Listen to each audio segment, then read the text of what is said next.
অমানবিক নির্যাতন তার উপরে করা হয়েছে। আমার ছোট ছোট দুটো বাচ্চা, একটা 1 বছরের আর একটা 5 বছরের। 5 দিনের রিমান্ডে মানুষটার উপরে এত অমানবিক নির্যাতন করা হয়েছে। সে তো কোনো চোর না, ডাকাত না, সে ডাকসুর সাবেক বিপি, একজন মেধাবী স্টুডেন্ট। সবার উদ্দেশ্যে শুধু এতটুকুই বলার, আমার হাজবেন্ডকে 20 জুলাই নিয়ে যাওয়া হয় ভোর রাতের দিকে 3:30টার থেকে।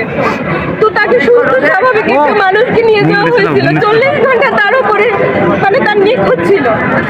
অমানবিক নির্যাতন তার উপরে করা হয়েছে। কোর্টে উঠানো হলো 22 তারিখে। তখনও সে মোটামুটি একটু মানে যাই ছিল একটু, বাট এই 5 দিনের রিমান্ডে মানুষটার উপরে এত অমানবিক নির্যাতন করা হয়েছে। সে তো কোনো চোর না, ডাকাত না, সে ডাকসুর সাবেক বিপি, একজন মেধাবী স্টুডেন্ট।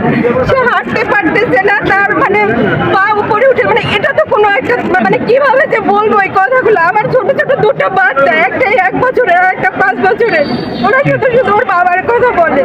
বড় বাচ্চাটার খাওয়ানো বন্ধ হয়ে গেছে, বাট সেই মানুষটাকে যখন এই অবস্থায় দেখতে হয়, অন্তত আর যে অবস্থাটাকে করা হয়েছে তার এখন ইমিডিয়েট ট্রিটমেন্ট দরকার, বিশেষ করে চিকিৎসা। আগে তো তার চিকিৎসাটা দেওয়া হোক, সেটাও তারা দিচ্ছে না।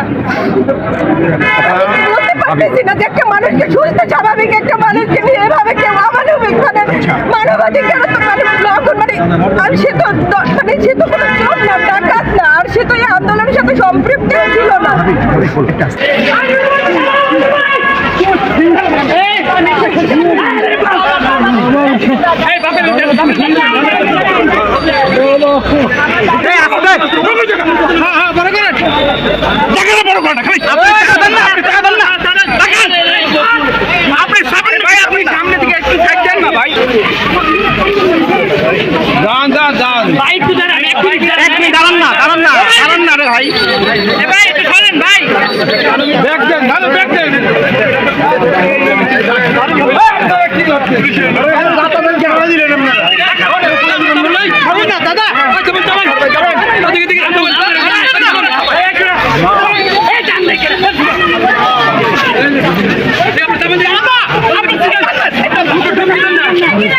রাস্তা কিনে করেন